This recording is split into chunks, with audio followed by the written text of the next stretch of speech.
దేవుడు వచ్చి నిన్ను లెక్క అడిగినప్పుడు నువ్వేం చెప్తావు?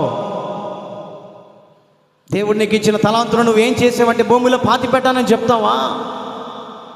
దేవుని మందిరానికి వెళ్ళి వాక్యం వింటున్నావు కదా, నీవు విన్నటువంటి వాక్యం నలుగురికి ఎందుకు నువ్వు పంచిపెట్టట్లేదని దేవుని అడిగినప్పుడు ఏమి లెక్కప్ప చెప్తావు?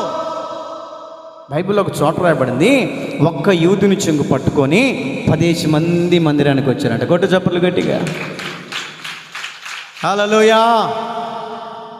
నీకు తెలిసినటువంటి వారికి వాక్యం చెప్పు.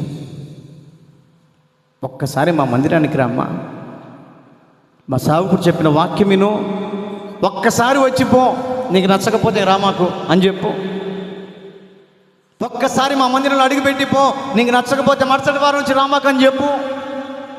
వాళ్ళని తీసుకొచ్చి నువ్వు మందిరంలో కూర్చోబెడితే పరిశుద్ధాత్మ దేవుడు వారిని పట్టుకొని వాక్యం ద్వారా వారి హృదయాలు సరి చేస్తాడు. Praise the lord.